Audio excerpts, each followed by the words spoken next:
एक चीर प्रतीक्षित फिल्म जिसका आई थिंक पूरा देश इंतजार कर रहा था पिछले 6 महीनों से शायद, जिसका पहला टीजर जब डाला गया था तो पूरा देश खड़ा हो गया था। जी हां, मैं बात कर रहा हूं आदि पुरुष की। ये आदि पुरुष पहला टीजर, उसके बाद में दूसरा, तीसरा, फिर फाइनल करके अब जाकर रिलीज पर भी आ गया है। पिछली बार जब हंगामा मचा था उनके टीजर को देखकर, जिसमें इन्होंने सबके ड्रेसेस चेंज कर दिए थे, रावण को मोहम्मद खिलजी बना दिया था और चमड़े के पट्टे दिए गए थे। दुनिया ने ऑब्जेक्शन दिया, मैंने भी ऑब्जेक्शन दिया। मैंने कहा ये क्या हो रहा है, क्या मजाक कर रहे हैं। मेहनत करके मैंने सुना उन्होंने 6 महीनों में बहुत कुछ पैसे करोड़ों खर्च करके कोशिश की है चेंज करने की। तो दूसरी बार जब नया टीजर आया तो लोगों ने रिएक्ट नहीं किया। कहते हैं कि किसी को, सबको मना कर दिया गया था। मुझे लगता है किसी ने रिएक्ट नहीं किया, क्योंकि उसमें भी चीजें दिख रही थी जो जो जो ऑब्जेक्शनेबल थी। मुझे भी उस वक्त लगा कि चलो ठीक है, अभी ये फिल्म लेकर आ ही रहे हैं तो असली तो जो होता है वो करता धरता तो होता है, वो पब्लिक होती है। तो पब्लिक डिसाइड करेगी फिल्म रिलीज की। और अभी कल परसों आई थिंक रिलीज हुई है फिल्म। और मैं यूजुअली तो मैं फिल्मों पर ज्यादा समीक्षा या फिर मैं कुछ अपनी लिखता पढ़ता या उससे शेयर नहीं करता, परंतु ये हमारी आस्था से जुड़ी हुई फिल्म है। अतः मुझे लगा कि मैं अपनी राय, मेरी राय थे ना, अवश्य भारी हो जाता है। अगर आप मुझसे पूछोगे, मैंने लोगों के रिएक्शंस पढ़े हैं, बाहर निकलने वाले लोगों के रिएक्शंस पढ़े हैं। एक आदमी तो एक बच्चा, मतलब आज की यूथ है जिनको शायद खुद भी नहीं पता कि रामायण क्या होती है, उनके लिए एक कहानी है। एक यूथ के मुंह से निकला, मजा आया, कॉमेडी था, अच्छा कॉमेडी था। रामायण और कॉमेडी, मेरा माथा ठनका वहां पर। कोई बोल रहा था कि कार्टून फिल्म लगी हमको, कोई फिल्म ने कहा कि बहुत ड्रामे हैं इसके अंदर, अच्छा लगा, कोई बोला अच्छा नहीं लगा। फिर मैंने जब सोचा कि मुझे इस पे बोलना पड़ेगा, और जब मैंने स्टडी की तो मुझे मालूम पड़ा कि इससे बड़ा भयानक तमाशा नहीं हो सकता आदि पुरुष से ज्यादा। इससे बड़ा अपमान हमारे हमारे हमारे एपिक रामायण का नहीं हो सकता। फिल्म देखकर यह समझ में आता है मुझे भी, और सबको शायद आएगा कि नहीं, पता नहीं, कि निर्देशक ओम राउत को रामायण का रत्ती भर भी ज्ञान नहीं लगता मुझे। और फिर वो जो बड़े लेखक हैं, जो शिरोमणि बुद्धिजीवी मनोज मुंतशिर शुक्ला ने तो अपनी लेखनी से इस रामायण को हमारी कलयुगी बना दिया है, त्रेता युग से कलयुगी बना दिया है। अपनी लेखन में बेसिर पैर के डायलॉग, सुला देने वाला स्क्रीन प्ले, और ऐसी प्रस्तुति के आदमी नींद करने जाए तो नींद की गोली भी शर्मा जाए। जी हाँ, मैं बोल रहा हूं, मुझे पता है कई लोगों को बुरा भी लगेगा, लेकिन मैं ऐसी बातों पे हमेशा खड़ा हो जाता हूं जब कोई हमारे देश की धर्म आस्था से खिलवाड़ करने की कोशिश करता है मॉडर्निटी के नाम से। साहब, इतनी छोटी सी बात बता दूं कि जो बच्चा शायद जानता है, क्योंकि रामलीला तो पढ़ी जाती है घर में, रामायण का पाठ होता है और रामलीला हर साल होती है, गली मोहल्लों में होती है। रावण को क्या वरदान था और कैसे मिला था, इतनी सामान्य जानकारी भी नहीं है इन लोगों को। इनकी रचना अगर मुझसे पूछा जाए तो अब तक के अस्तित्व में रहे सभी रामायणी पुस्तकों से कोसों दूर है। रामानंद सागर जी वाली रामायण का तो 100वां हिस्सा भी नहीं है ये आदि पुरुष। आदि पुरुष के निर्माण में इतने घटिया स्तर के संवाद लिखने और हनुमान जी के किरदार को बेतुका स्वरूप में दिखलाने के लिए इतिहास उन्हें कभी माफ नहीं करेगा। दोस्तों, ये फिल्म जिसे देखकर लोगों ने अपने अपने अलग अलग तरीके से रिएक्ट किया है, अभी तक पूरा रिएक्शन नहीं आया, क्योंकि अभी तो वीकेंड है, टिकटें बुक हो जाती हैं एडवांस में। तो अभी तो लगता है लोगों को कि अभी तक इतने लाख, इतने करोड़ का बुकिंग हो चुकी है। पर मैं आपको बता दूं कि फिल्म देखकर ऐसे लगता है जैसे ये राउत साहब को हॉलीवुडिया मेकिंग, इससे ये बहुत प्रभावित है। और वही देखकर इन्होंने रामायण में अपनी उल जुलूल खुराफात भर दी है। अरे भैया, अगर आपको सिनेमाई लिबर्टी लेनी ही थी तो कोई फिक्शन फिल्म बना लेते ना। मर्यादा पुरुषोत्तम श्री राम जी के इमेज के साथ खिलवाड़ की गई है, जिस तरह से उनको कपड़े दिए गए हैं, जिस तरह से, खैर वो तो उनका खुद का परफॉर्मेंस है, मैं कुछ नहीं कह सकता, लेकिन साहब ये छवि के साथ खिलवाड़ किए गए हैं। तभी मैं कहता हूं कि ये जो आदि पुरुष है, ये एक बहुत ही भयानक मजाक है रामायण के साथ। यही नहीं रुकती बात साहब, लेखकों ने सीता जी, राम जी, हनुमान जी, लक्ष्मण, मेघनाथ आदि किरदारों का भी मजाक बनाने में कोई कसर नहीं छोड़ा है। मेघनाथ, उसके जैसे तपस्वी योद्धा कम दिखता है। वो मेघनाथ तपस्वी योद्धा WWF के घटिया रेसलर ज्यादा लगते हैं। पूरे शरीर पर टैटू ही टैटू, और ऊपर से चिंदी डायलॉग, चिंदी स्टाइल के डायलॉग बाजी मारी उन्होंने। बेटा जली, तेरी ये शब्द, बेटा जली तेरी, ऐसे शब्द रामायण जैसे मेकिंग में कहां फिट होते हैं। कोई टपोरी कैरेक्टर था क्या मेघनाथ? सब जानते हैं कि लक्ष्मण को कौन सी शक्ति लगी थी और कैसे मूर्छित हुए थे, लेकिन यहां पर तो उनको शक्ति लगनी थी तो नागपाश में ही से उनको नागपाश को ही इन्होंने यूज किया और मूर्छित करके काम चला लिया। अब रावण की बात करें तो रावण डरावना होगा शायद, मुझे तो नहीं लगता, क्योंकि पंडित था। पर मान के चलोगे अगर वो डरावना दिखाना है तो डरावना दिखाइए ना, लेकिन ऐसा लगता है कि चंद्रकांता का शिवदत्त जैसा वेश पुरुष बनकर आ गया है। अगर आप देखोगे रावण के किरदार को तो आप हैरान हो जाओगे कि किसने ये इमेजिन किया, किसने ये डिजाइन किया है और किसने ये हिम्मत की है। और अगर मैं बात करूं प्रभास जी की,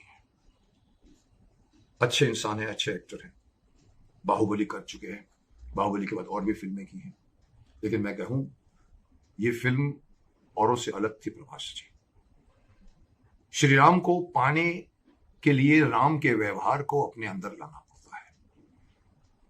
ऐसे किरदार जब कोई करता है तो उसके किरदार को समझता है। सिर्फ बॉडी ही नहीं चाहिए उसके लिए, बल्कि प्रदर्शन भी अतुलनीय होना चाहिए। सिर्फ बॉडी का प्रदर्शन राम नहीं बनाता आपको। मैं तो यहां तक कहूंगा कि अगर आपको इंस्पिरेशन चाहिए था तो कम से कम अरुण गोविल जी के परफॉर्मेंस को देखकर ही कुछ आप लोगों ने कुछ सीख लिया होता। मैं जानता हूं बात मैं बहुत चुभने की कह रहा हूं, लेकिन मैं सच कह रहा हूं। जो कुछ भी इस फिल्म में है वो रामायण का मजाक बनाकर रख दिया है। और रामायण हमारी आस्था है, किसी का हक नहीं है। मैं कई बार अपने धर्म के खिलाफ खड़े हुए लोगों को मैं बोलता हूं, डांटता हूं कि you have no right to change the characterization of any of our character of our epic. मुझे याद है कि जब ये अनाउंस हुई थी, ये आदि पुरुष, शायद 2 साल पहले, मैंने स्टेटमेंट पढ़ा था। हमारे जो ये महान एक्टर हैं जो सैफ अली खान, उन्होंने कहा कि I am doing Ravan's role and I am going to make him humorous. उस वक्त भी मैंने रुका तो मैंने कहा था कि who the hell are you to change the characterization of our epic characters. अपने धर्म में करके दिखाऊंगा, कटने लगेंगे सर।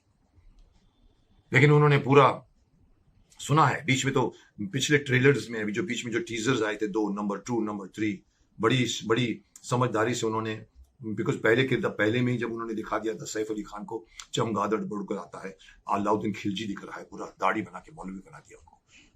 इस बार उन्होंने सेफ गेम खेला, उनका लुक नहीं दिखाया, छुपा कर रखा।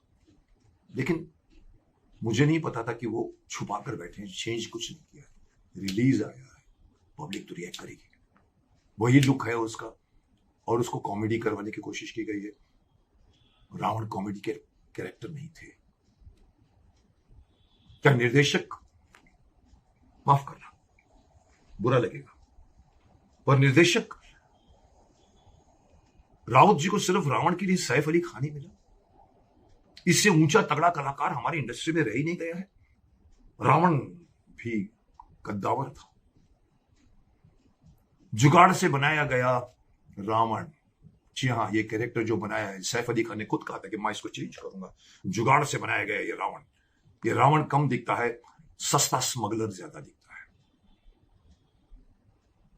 अब लंका की अगर बात करें, सोने की लंका थी, मशहूर था। पूरे का पूरा रावण के और हनुमान के जलाने में बार बार ये शब्द आता था, सोने की लंका जला दी है। तो सोने की लंका कितनी चमकदार होगी, लेकिन साहब इस फिल्म में लंका को क्या दिखाया गया है?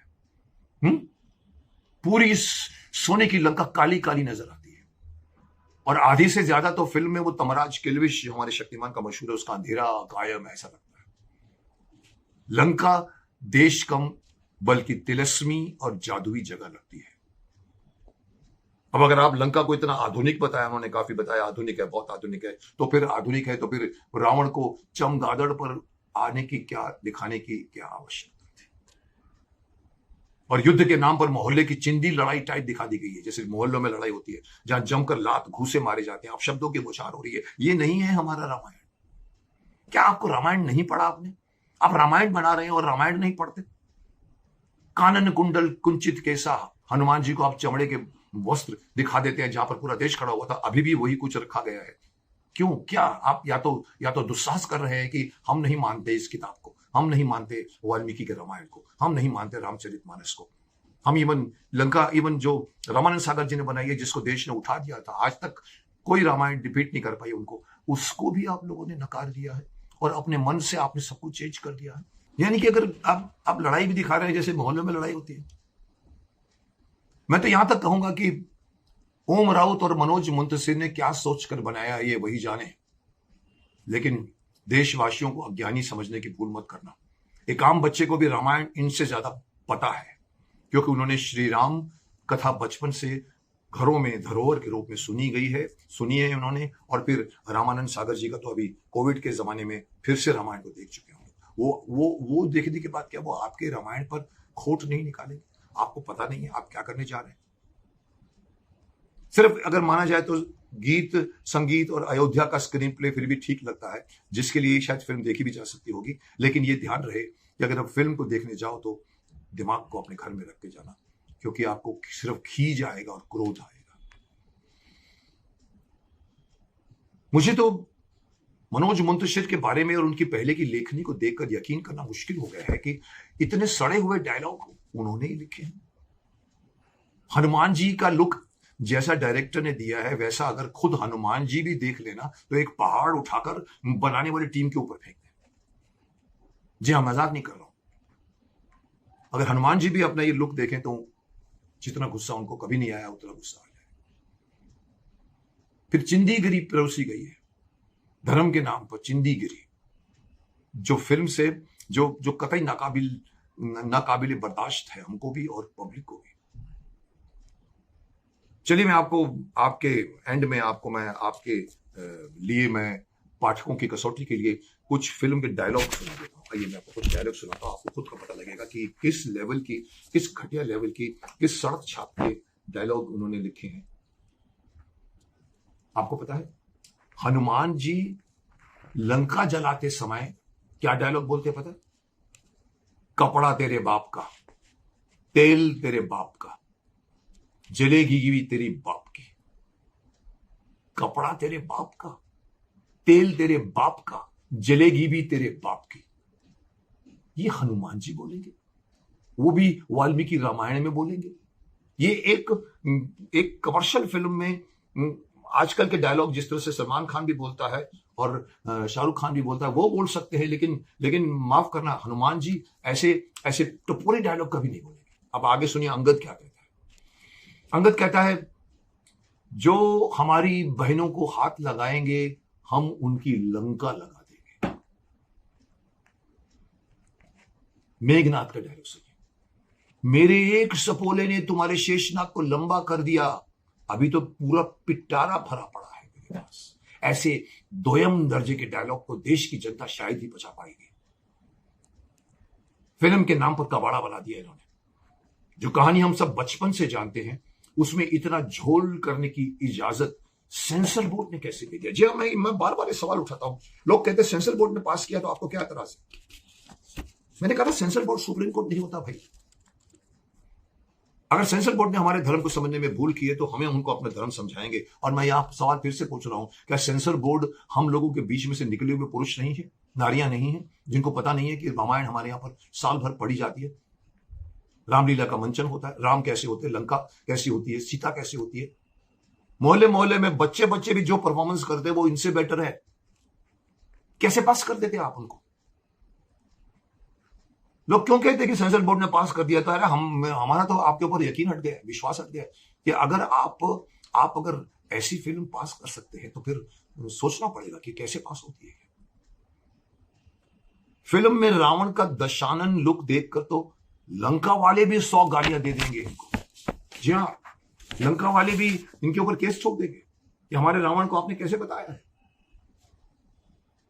मुझे तो समझ में नहीं आया कि 600 करोड़ रुपए कहां लगे। इससे अच्छा तो होता कि आप एक वीडियो गेम भी बना लेते, बच्चे एंजॉय करते थे। अब माफ करना, जो मैं कहने जा रहा हूं सुनकर आप लोगों को और सुनने वालों को बहुत बुरा लगेगा। मुझे इतना गुस्सा आया हुआ है इस बातों को सुनकर कि कितनी हिम्मत हो गई है आजकल के makers, so called modern makers, जिन्होंने जिन्होंने ये स्टेटमेंट देते हैं कि हम मार्वल वालों के लिए फिल्म बना रहे हैं, हम आजकल के बच्चों के लिए फिल्म। अरे साहब, हमारी परंपरा वही रहती है, हमारे बाप दादा का लुक वही रहता है, परदादा का लुक भी वही रहता है, आप चेंज नहीं कर सकते उसे, तो फिर इसको चेंज करने का हक किसने दिया है? तो मैं ये कहना चाहूंगा कि अवार्ड के नाम पर इन फिल्म को क्या अवार्ड देना चाहिए? फिल्म की पूरी टीम को नुक्कड़ पर 50 डिग्री धूप में खड़ा करके झुलसा देना चाहिए। गरुड़ पुराण से कोई उपयुक्त सजा खोज कर इनको देनी चाहिए, क्योंकि ये सिर्फ एक आम फिल्म होती ना तो मैं इतने कड़े शब्दों का प्रयोग नहीं करता, लेकिन हमारी आस्था का विषय कोई उठाकर मजाक बनाएगा तो गाली का हकदार होगा। मैं कभी गाली देता नहीं, लेकिन लेकिन लेकिन कोई ना कोई तो देगा इनको गाली। अगर आप पूछेंगे मेरी तरफ से रेटिंग क्या है, तो मैं कहूंगा कि 10 में से 1। अब आप पूछोगे इतना बुरा कहने के बाद 1 नंबर क्यों दे रहे? तो मैं कहूंगा कि गीत संगीत और अयोध्या को फिर भी बढ़िया दिखाया गया, इसके लिए शायद आप देख सकते हैं फिल्म को। एंड में और भी ये कहना चाहूंगा कि हिंदुत्ववादी सरकार को, हमारी सरकार हिंदुत्ववादी है, हमारा देश हिंदू राष्ट्र है। भले लोग खड़े होकर उसके खिलाफ बोलते हैं, लेकिन हकीकत यह है कि हमारा देश हिंदू राष्ट्र था और है और रहेगा। ऐसे हिंदुत्ववादी सरकार को भी ध्यान देना चाहिए। जी हाँ, मैं कह रहा हूं, प्रशासन को बहुत काम होते हैं, लेकिन प्रशासन को देखना चाहिए कि क्या कोई हमारे धर्म के खिलाफ या कोई यूथ के खिलाफ कुछ कर रहा है, उसको रोकना चाहिए। तो वो उनको देखना चाहिए कि कोई हमारे धर्म का उपयोग इतने भद्दे तरीके से ना करने पाए। मैं एंड में फिर से रिपीट करना चाहता हूं कि हमारी हिंदुत्ववादी सरकार का ये फर्ज है कि वो देखे कि कोई हमारे धर्म का इस तरह से दुरुपयोग तो नहीं कर रहा है, इंसल्ट तो नहीं कर रहा है। जी हाँ, मैं बहुत कुछ कह गया हूं और मैं यूजुअली किसी फिल्म की समीक्षा नहीं करता, लेकिन मुझे पता लगा जब मैंने लोगों के रिएक्शंस देखा, जब उस बच्चे ने, एक लड़के ने कह दिया कॉमेडी अच्छा था, कॉमेडी अच्छा था, हमको कॉमेडी अच्छा लगा। अरे रामायण में कॉमेडी कहां से आती है साहब? रामायण एक सात्विक विषय है, रामायण एक हमारे देश की परंपरा का विषय है, मर्यादा का विषय है, पिता पुत्र के रिलेशन का सब्जेक्ट है, भाई भाई का सब्जेक्ट है। सुना इसमें भरत तक नहीं दिखाया गया, भरत को भी नहीं दिखाया गया। तो मुझे आना पड़ा और मैंने कहा कि ये फिल्म मैं तो नकार चुका हूं और मैं वेट कर रहा था कि पब्लिक खुद सर्वे सर्वा होती है। अभी तो सिर्फ वीकेंड है, आगे पब्लिक क्या निर्णय लेती है ये मैं भी देखना चाहूंगा। लेकिन मैं सरकार से कहूंगा कि आगे कोई भी इस तरह का मजाक, जिसको मैं भयंकर मजाक कह रहा हूं, बनाने की जरूरत ना करे। सेंसर बोर्ड को भी कहूंगा ऐसी फिल्म को पास करने की कभी कोशिश ना करें। गलत प्रेसिडेंट बना रहे हैं आप अपने ऑफिस का। So wait and see the result of this great film, this big film, this is most awaited film Adipurush. Wait and see क्या होता है इसका।